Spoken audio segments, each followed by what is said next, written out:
Conselho de Segurança. Sejam bem-vindos ao Conselho de Segurança, o podcast de política internacional da Sábado. Esta semana vamos olhar para a crise política em Espanha e para o conflito na região de Nagorno-Karabakh.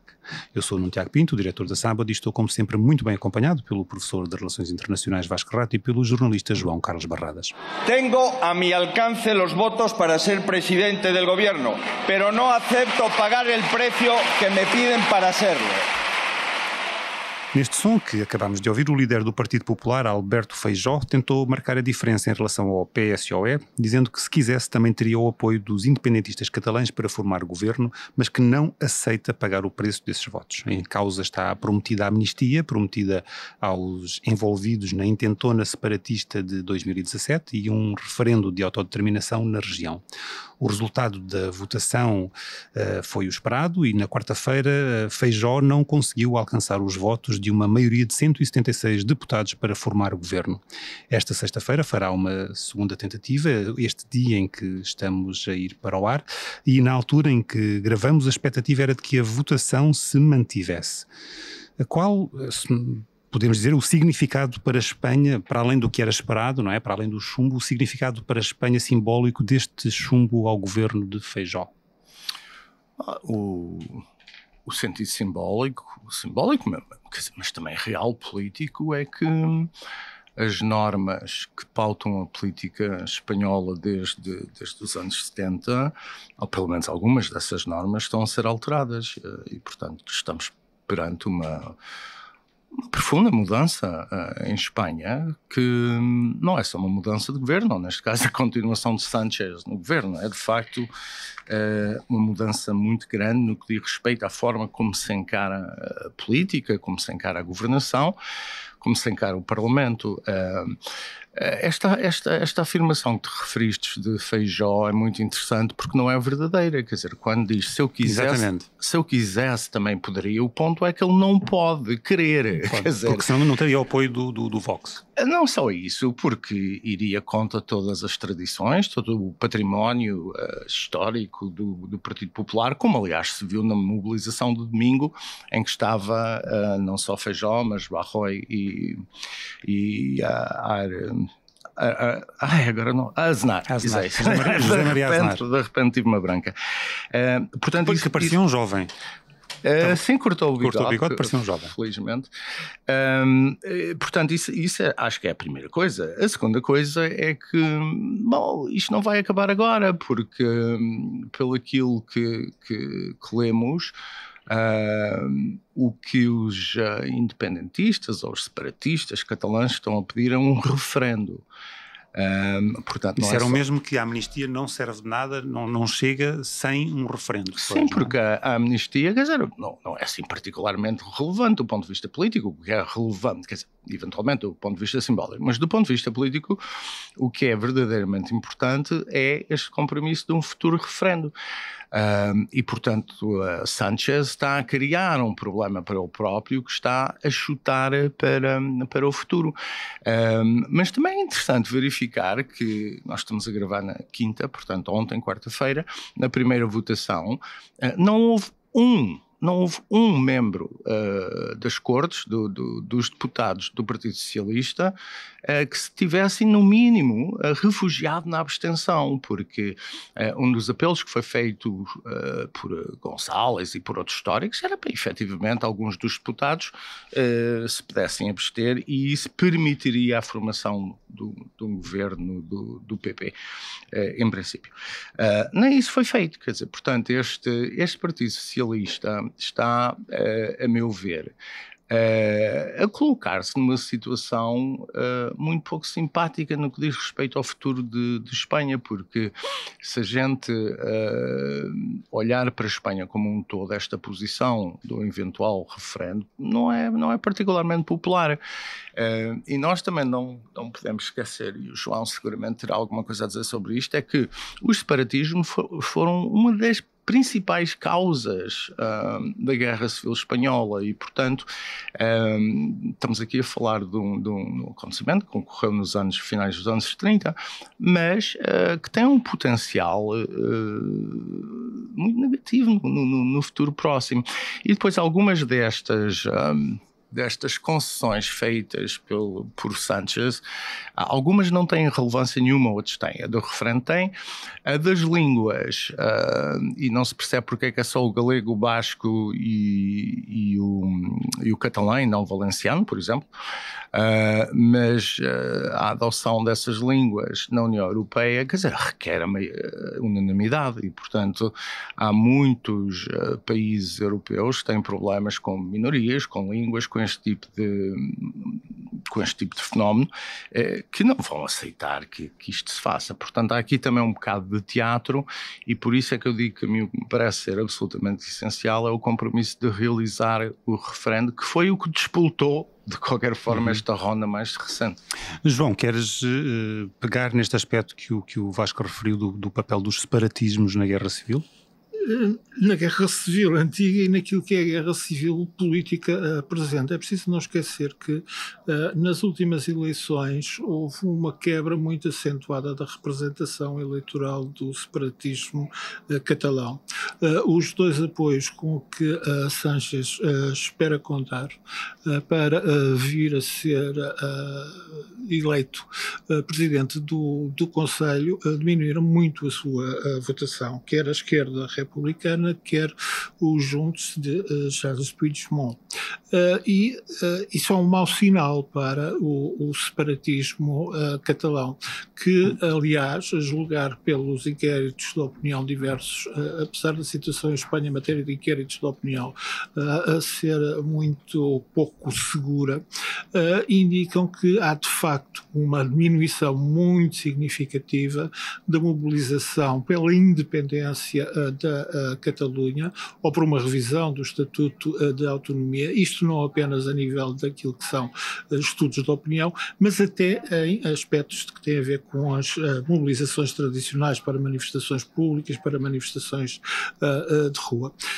E é preciso ver também que há uma questão que foi levantada pelo líder do Partido Popular e que vai ser o seu mote para a oposição a uma aliança entre os socialistas e os nacionalistas separatistas vascos e os separatistas catalães, que tem a ver com a questão não só da amnistia política, mas com a questão do Bildu.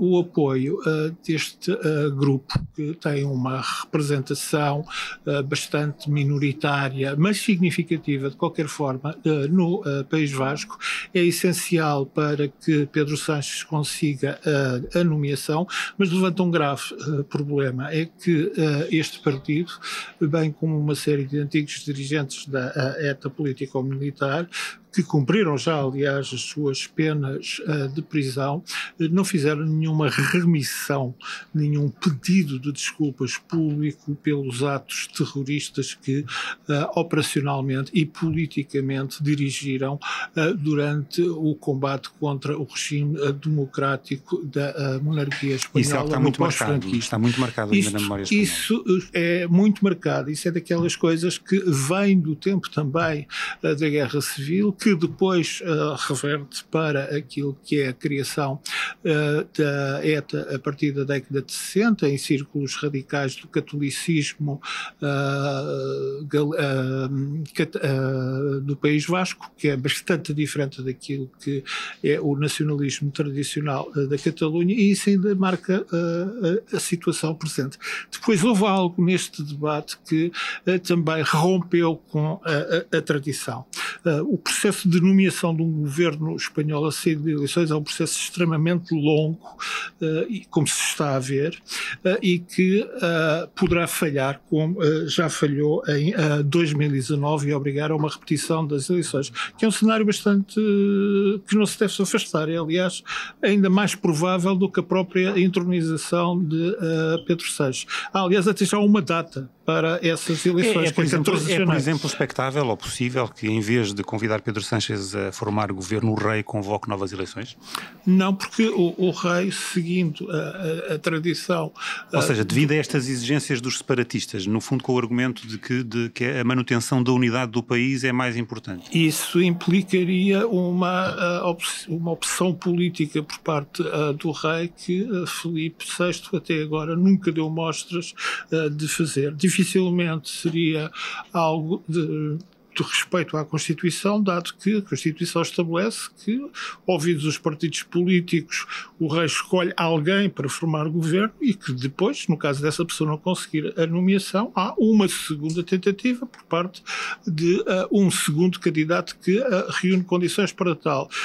Pedro Sanches afirma reunir condições para tal, o rei iniciará depois desta sexta-feira e de mais uma rejeição da candidatura de Pedro Sanches novas consultas aos partidos e então recomeçará o processo e temos isto que se arrasta durante mais 2 meses. Ora, isto está a arrastar-se por demasiado tempo e os efeitos são apenas os de extremar de posições, para além da grave questão constitucional da amnistia e tem a ver até com a maneira como estão a ser.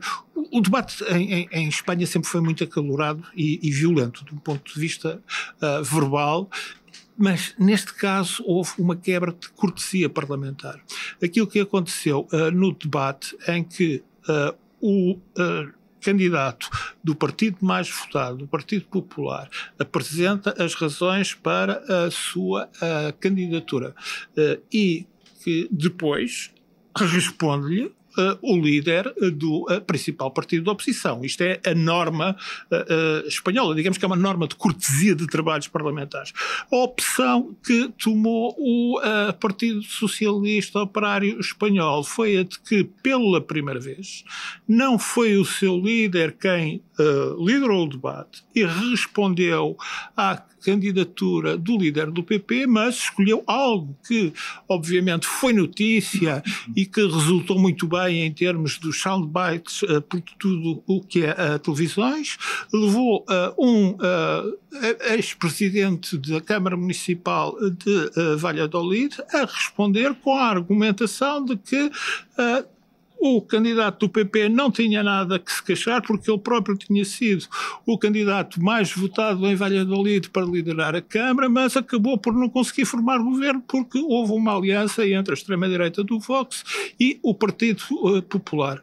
Isto funciona muito bem em termos de soundbite, revela que, tal como noutros países, incluindo Portugal, o que é necessário é ter uma maioria no Parlamento, acordos de incidência parlamentar ou alianças para a formação de governo com a integração de membros ou de independentes próximos desses partidos no governo e que não basta simplesmente ser o partido mais votado quando não se consegue ter uma maioria. O argumento para além disso foi também que Pedro Sánchez estaria a resguardar-se para um momento posterior quando, nomeadamente, fosse convidado a formar governo e iria falar nessa altura também. Que não colheu, porque isso nunca sucedeu no passado e revelou algo que é muito significativo das fragilidades de um eventual governo que venha a formar Pedro Sánchez. É porque ele até agora não conseguiu formalizar os termos de alianças com incidência parlamentar ou outro tipo de aliança com os separatistas catalães e com os separatistas do País Vasco. E essa é a questão fundamental que vai marcar o próximo debate com a tentativa de nomeação de Pedro Sánchez e aí, muito provavelmente, o ataque vai ser feito por parte do Partido Popular, já para não falar da extrema-direita, vai centrar-se sempre em torno desses pontos. Que amnistia é essa? Isto põe em causa o regime constitucional da monarquia espanhola. Mas, Vasco, por exemplo, Pedro Sánchez estará disposto a fazer tudo para manter aqui o poder ou também, por outro lado, como o próprio Presidente da Câmara de Valladolid também disse, que a amnistia é algo que se faz, ou seja, não, é uma forma de resolver um impasse político, um mecanismo para ultrapassar divergências que existem e que têm sido utilizado ao longo da história? Sánchez tem demonstrado, está disposto a fazer tudo e mais alguma coisa, não é? Para manter o poder, incluindo esta questão que eu referi há bocado das línguas, que foi uma proposta, aliás, que o próprio PSOE contribuiu para derrotar há coisa de ano e meio atrás nas Cortes. Portanto, obviamente está disposto a fazer tudo, quer dizer, como a sua carreira o demonstra. E, no entretanto, não se importa de quebrar estas... O João chamou-lhe cortesia, eu chamar-lhe normas, quer dizer, que fazem parte do comportamento aceitável numa sociedade democrática. O meu problema aqui com Sánchez não é ele fazer um governo porque matematicamente tem esse número, quer dizer, nós assistimos também a isso cá em Portugal.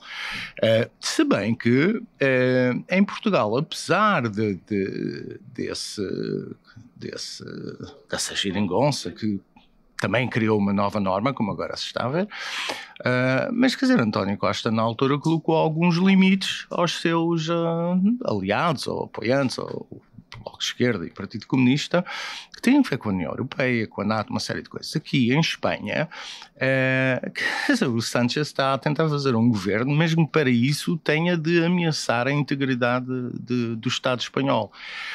E mesmo que não ameace a integridade do Estado espanhol, mesmo que isso não venha a acontecer, está a criar condições para uma crescente polarização e a radicalização da política em Espanha. Isso é que eu acho condenável. Portanto, isto é um tipo que, para conservar o poder, está disposto a tudo, incluindo sacrificar aquilo que muitos espanhóis consideram ser o interesse nacional do país. Eu não tenho nada contra uma amnistia, quer dizer, vamos lá ver, uma amnistia até pode ser uma forma de conciliar vários setores da sociedade, mas a amnistia parece-me que deveria ser acompanhada com algum arrependimento, e isso é que não está a acontecer nitidamente. Portanto, os catalães, os independentistas, os dois partidos, os Junts e a ERC, perceberam que têm peço desculpa pela expressão, mas tem o queijo e a faca na mão.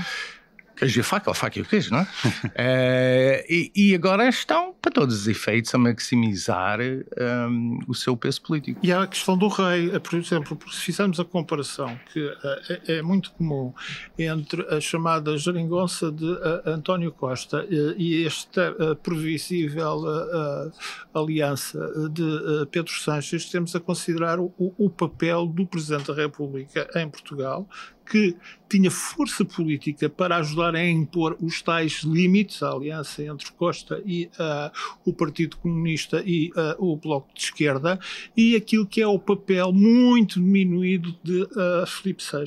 Filipe VI é um rei que, nunca nos podemos esquecer que ele ascende ao trono numa posição de extraordinária fraqueza da monarquia, depois dos escândalos com o pai.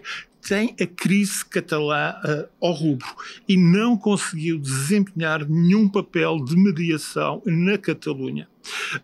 E isso inibe-o agora de desempenhar nos bastidores um papel de mediação política, porque isso pode ser visto do lado da opinião pública em geral na Catalunha, não apenas nos círculos independentistas ou mais radicais em termos de autonomia da Catalunha, como uma intervenção, que é uma intervenção no sentido de um centralismo de Madrid, e portanto o rei que está como que inibido de atuar, e isto é uma diferença muito marcante na negociação política em Espanha. E o rei não tem peso presentemente. Por enquanto. O Vasco, referiste há pouco também esse risco de estar disposto, no fundo, a abdicar de parte do território espanhol, e não consigo evitar recordar-me do que aconteceu, por exemplo, em Inglaterra com o referendo ao Brexit, em que David Cameron na altura convocou esse referendo e, quer dizer, acabou por perdê-lo, na verdade, não é? Não esperava perdê-lo e acabou por perdê-lo. Sim.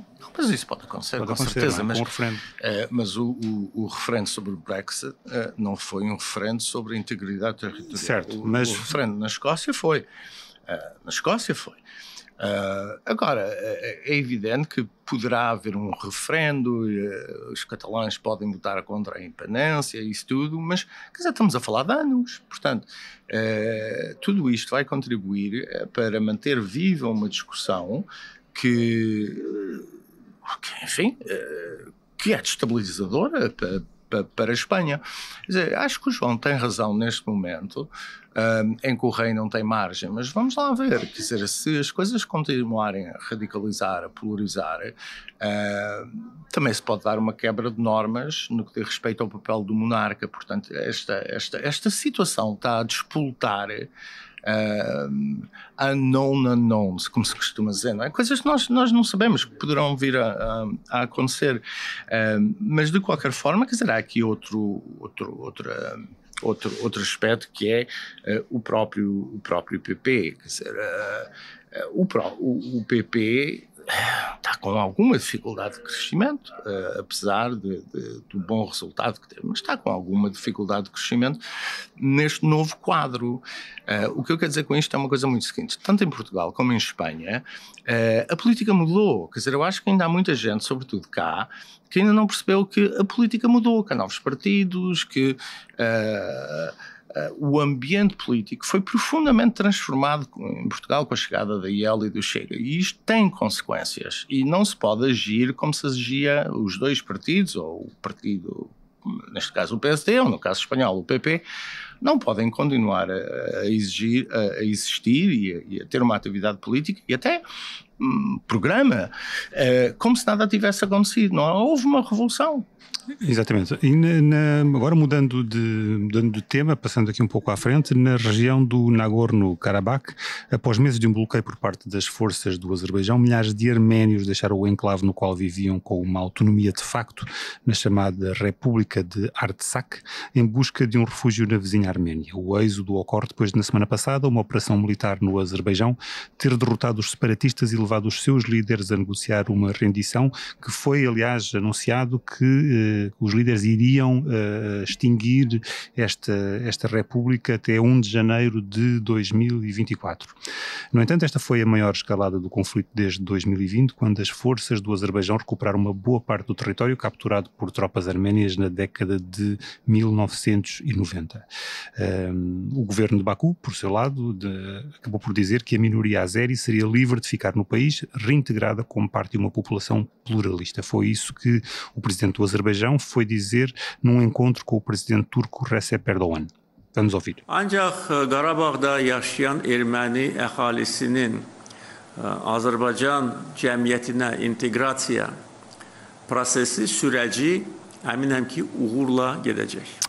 No entanto, apesar das declarações do presidente do Azerbaijão, milhares de pessoas optaram por deixar o país através do corredor que foi aberto pelas tropas do Azerbaijão a caminho da Arménia. E nesse caminho a explosão de um depósito de combustível matou pelo menos 68 pessoas e provocou centenas de feridos. Bom, estamos a falar de um conflito numa região distante. Se calhar era bom introduzirmos, explicarmos aqui um bocadinho do que é que se trata.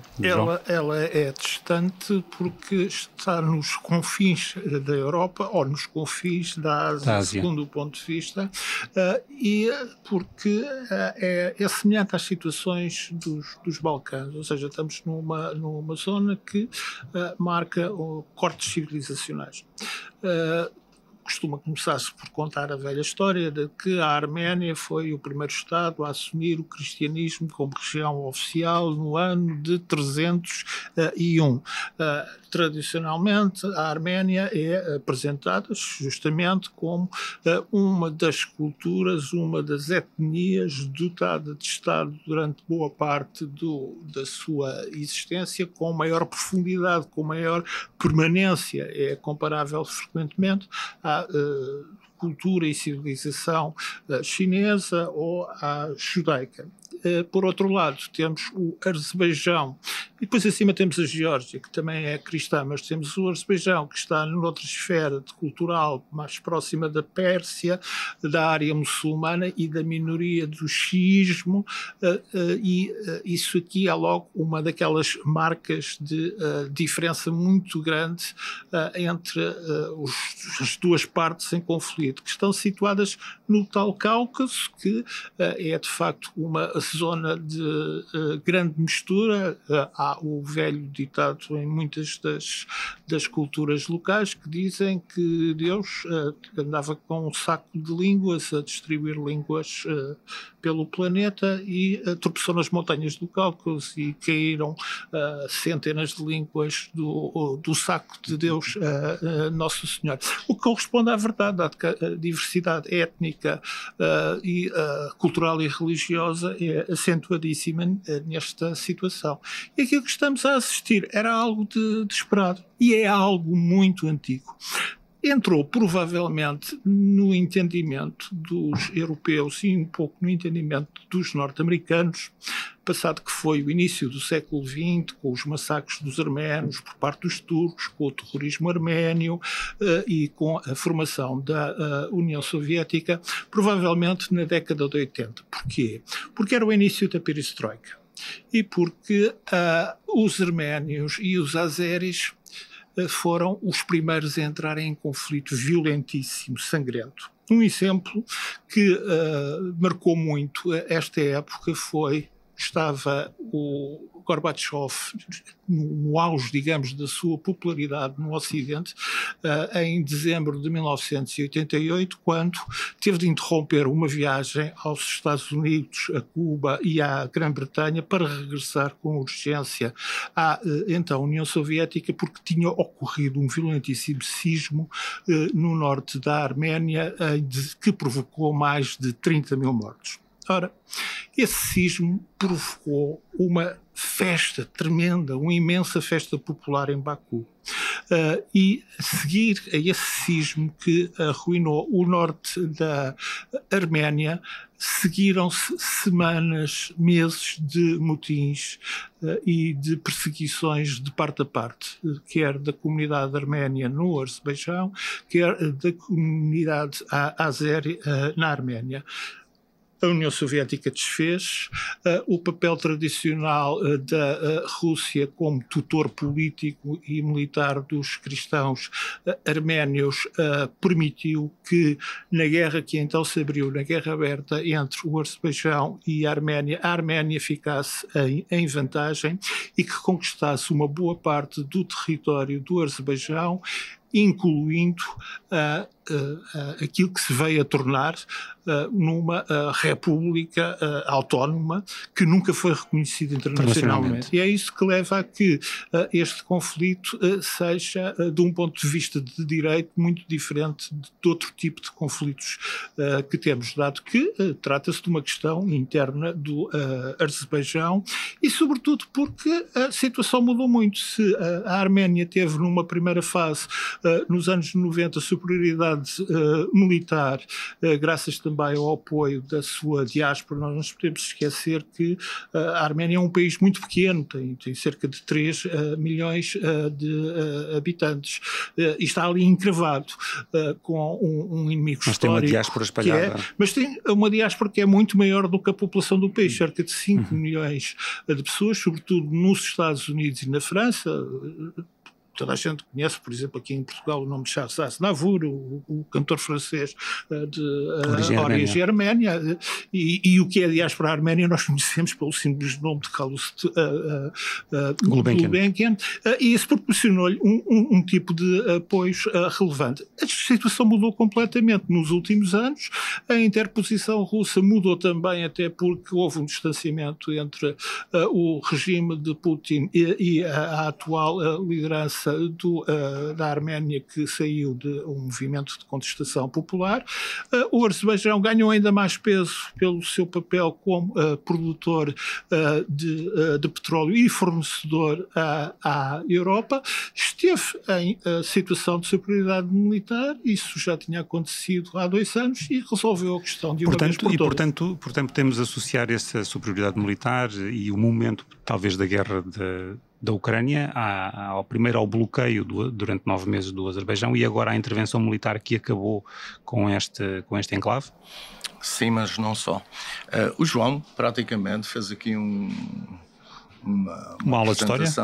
Não, uma apresentação muito rica sobre a situação.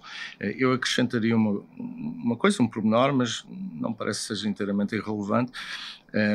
Antes do sismo de finais de 88, já tinha havido problemas nesta região. E houve problemas porque, na altura, os arménios que viviam em Nagorno-Karabakh fizeram uma petição para integrar o território na República Socialista da Arménia. Portanto, ainda estamos a falar da União Soviética. Aliás, isto foi um dos primeiros grandes problemas de desagregação da União Soviética. E isso é importante porque demonstra, quer dizer, que isto não é só um problema dos regimes atuais, não é um problema de nacionalismos, etc. Quer dizer, é um problema de nacionalismo, mas já que são muito anteriores ao próprio colapso da União Soviética. Eu salientava também isto que o João disse sobre a identidade muito antiga da Arménia. Quer dizer, para termos uma noção, Yerevan existe há 2000 anos, quer dizer, é como Lisboa, é uma cidade muito antiga. Agora, vamos lá ver, para também termos uma noção do que é o Nagorno-Karabakh. O Nagorno-Karabakh é uma região onde os arménios vivem nas montanhas e os muçulmanos, os azeris, vivem cá embaixo nos vales.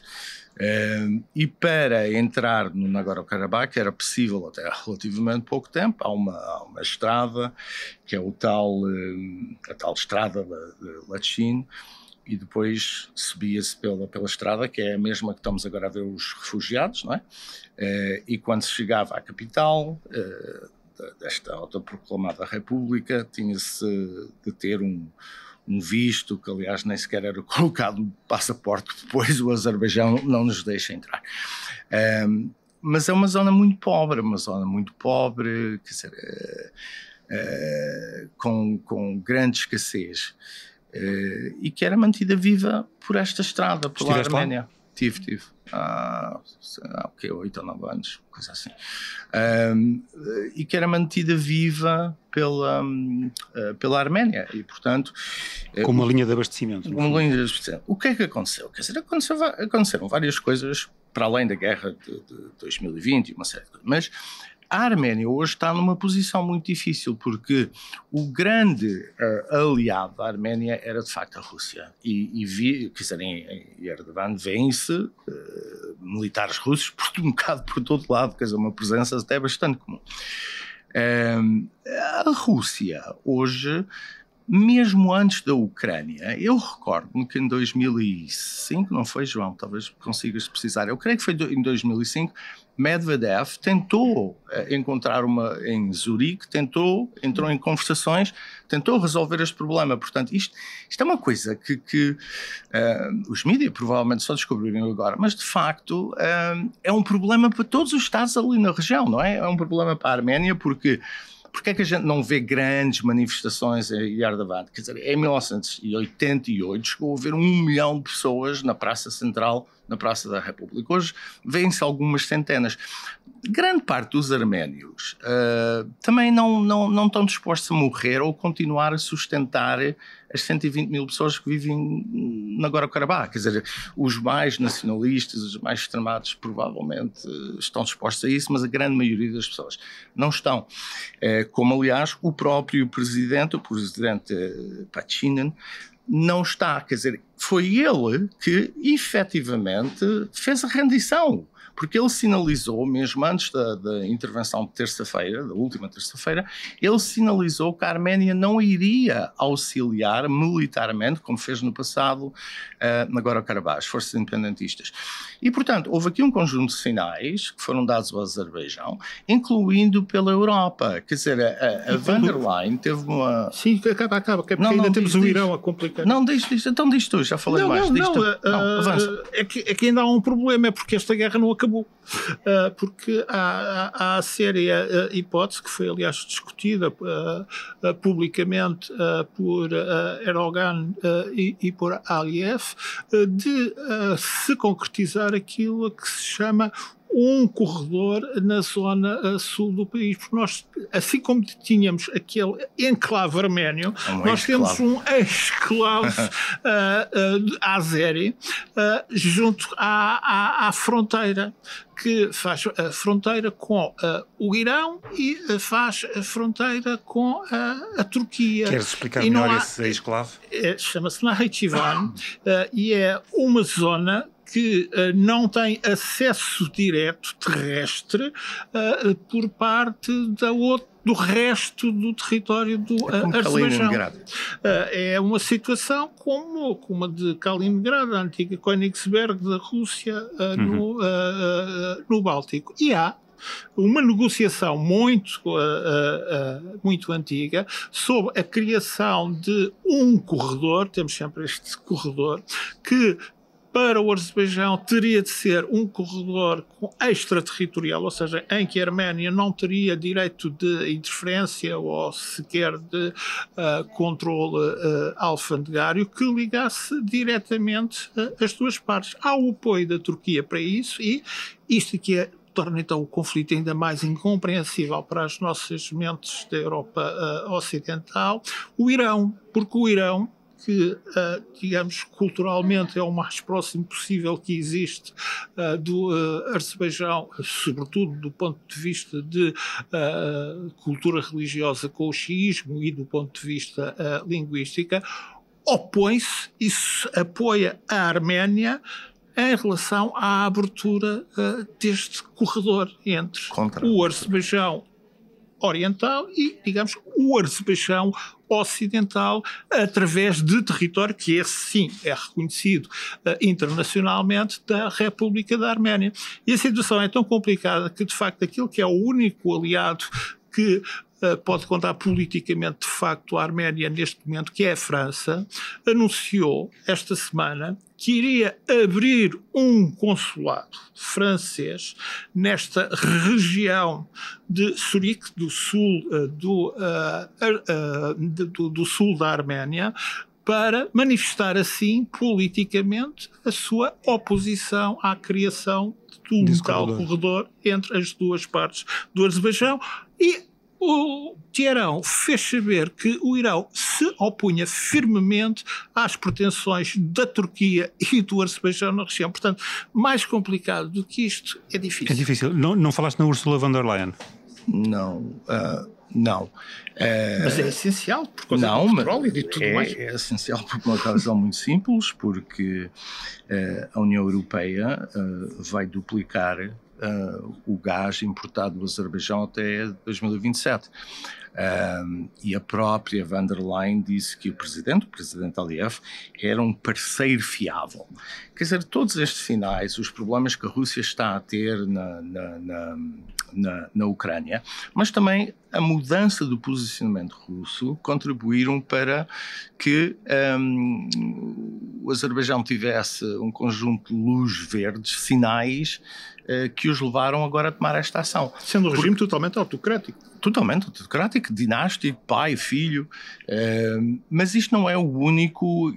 Isto costumava-se incluir agora na categoria dos conflitos congelados, que de vez em quando aqueciam um bocadinho e depois voltavam a congelar, como por exemplo o caso da Ossétia do Sul, Transnistria, onde a Rússia está presente em todas, não é? Portanto, a Rússia aqui também, eu acho que estava à procura de uma saída, e porque a Rússia está crescentemente isolada, fez o tilt, ou consumou, porque já havia sinais disso, a relação com o Azerbaijão, e deixou cair a Arménia. Isto agora coloca um problema muito sério para a Arménia, porque a Arménia de facto é um povo martirizado por várias razões, que agora tem de encontrar uma saída. A fronteira da Arménia com a Turquia também está fechada, que é muito importante porque isso limita a abertura a possibilidade da abertura do país ao estrangeiro, e portanto o que eu acho que a Arménia agora vai fazer é virar a sua política externa, vai tornar-se pró-Estados Unidos. Os americanos provavelmente estão interessados em entrar ali, não se percebe bem porquê, mas provavelmente por causa do Irão, diria, e portanto vamos ter ali um novo alinhamento, não é? E isto vai criar pressões, esse novo alinhamento. Se a gente tem um Azerbaijão pró-russo e uma Arménia pró-Estados Unidos, com uma relação assim complicada com o Irão, vários pontos de vista. E uma Geórgia a norte que não, é exatamente o que eu ia dizer. Isso vai colocar imensa pressão sobre a Geórgia, que aliás nos últimos anos, não é, anda nesta dança de quase golpes de Estados, governos pró-russos, liderados por zilionários, quer dizer, que é uma confusão total. E isso não augura nada de bom, porque o que agora o Karabakh demonstra é que um conflito mesmo relativamente marginal envolve as potências regionais e pode criar ali um caldo. E é mortífero, porque nós falamos sempre de que a dissolução da União Soviética foi pacífica. Não foi.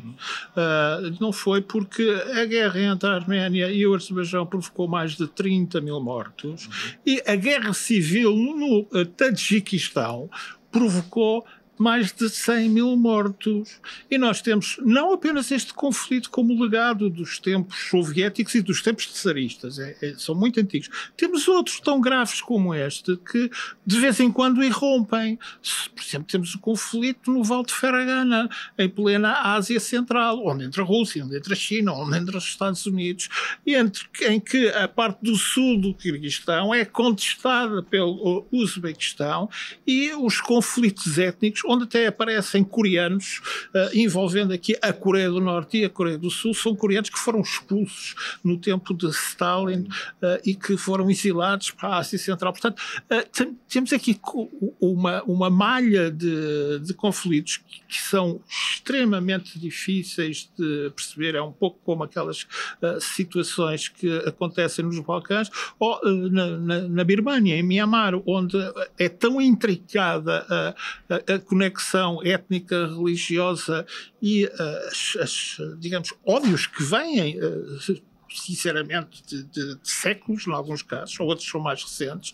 Nós, por exemplo, aqui o Nagorno-Karabakh não vai nunca mais ter arménios.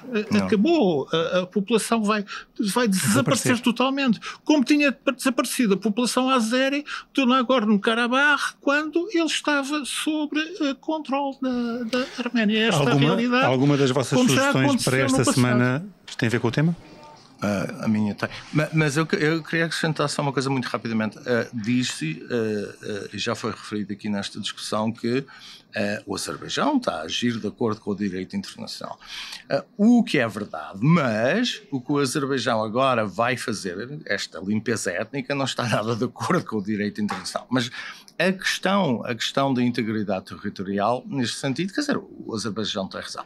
Mas a Moldávia também tem, com a Transnistria, e a Geórgia também tem, com o Odésia do Sul e a Abcásia, e portanto este precedente, se a gente vai dizer assim, nós reconhecemos, etc., este precedente, quer dizer, pode ser invocado noutros sítios, e de qualquer forma o que me parece é que ninguém no Ocidente quer saber e muito menos quer envolver-se numa embrulhada desta. Vão ficar os irredentistas, vai ser um pouco como os alemães que foram expulsos dos Sudetas, da Checoslováquia depois da derrota, os alemães que desapareceram do Báltico, as transferências de população que ocorreram entre a Grécia e a Turquia nos anos 20, isso vai acontecer. Com apesar de tudo menor, porque se trata apenas de 120 mil pessoas. Quer dizer, Agora sim, vamos passar às sugestões.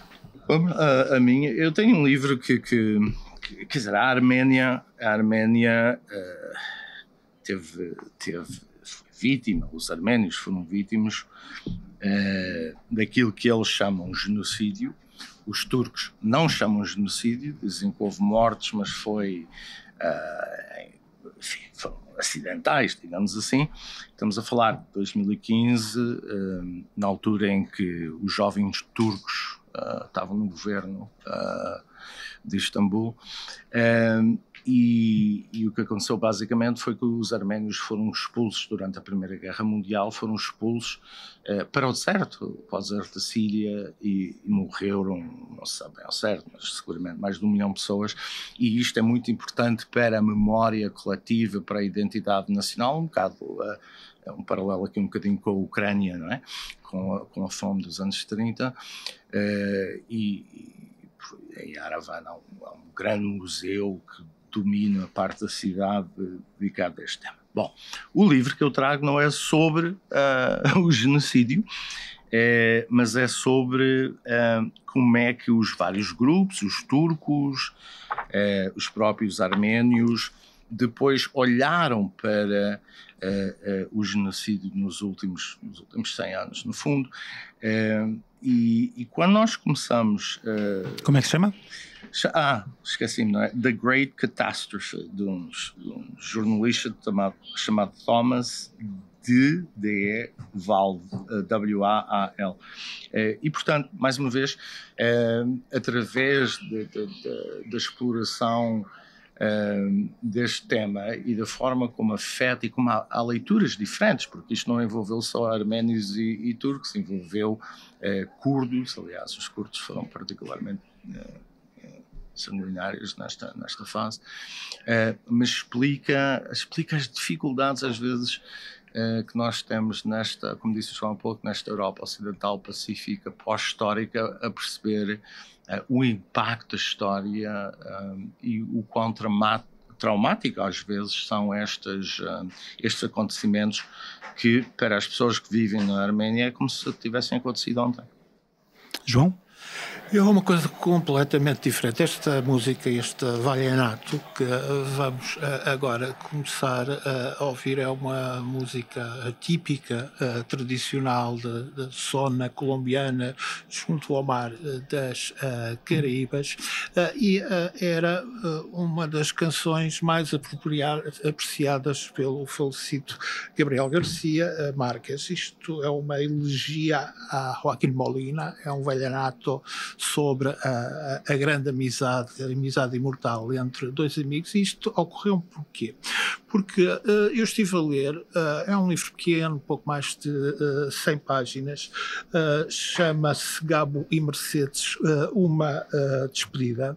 É um livro do filho mais velho do casal, a lembrar, a evocar aquilo que foram os últimos tempos do seu pai, o escritor que na cidade do México agonizou e que morreu devido à demência que o apanhou nos últimos anos de vida, e a única coisa que lhe ocorria, em que ele ainda tinha algum reconhecimento, eram precisamente estas canções, estes vallenatos que ele tanto apreciava.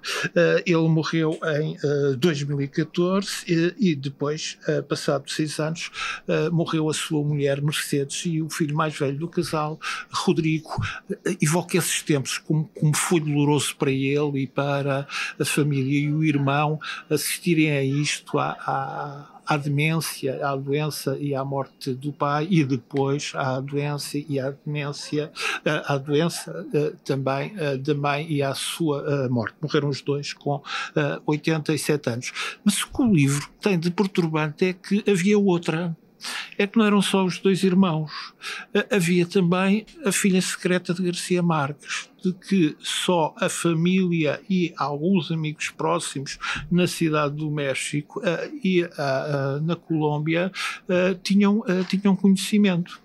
E quando este livro foi publicado, no final de 2021, o livro, portanto, do filho mais velho do casal, de Rodrigo Márquez, já era do conhecimento público que ia ser revelada a existência da irmã. Irmã essa que vivia e vive na cidade do México, que tinha à altura de 31 anos. E no livro não há nenhuma referência sequer à existência dessa irmã. E a existência dela acabou por ser revelada, segundo os responsáveis, por respeito à memória da mulher de Garcia Marques, que nunca se percebe muito bem se tinha ou não conhecimento ou se fazia por ignorar a existência desta filha de Garcia Marques, que ele nunca reconheceu publicamente. Isto foi revelado pelo jornal da Universal de Cartagena de las Índias em janeiro de 2022. Portanto, eu recomendo este livro porque é um livro interessante, é muito bem escrito. Quem passou por estas questões da demência das pessoas, do sofrimento, reconhece aqui muita coisa. É uma boa e bonita homenagem do filho à sua mãe e ao seu pai, e é também altamente perturbante por esta questão. Havia outra, mas ela não transparece aqui. Muito bem, muito obrigado aos dois. O Conselho de Segurança fica por aqui. Nas bancas está já a mais recente edição da Sábado, que tem na capa um destaque sobre imobiliário e como fazer bons negócios com a troca de casa. Como habitualmente, pode ouvir-nos em todas as plataformas de podcasts e no site da Sábado e no canal do YouTube da Sábado. Até para a semana.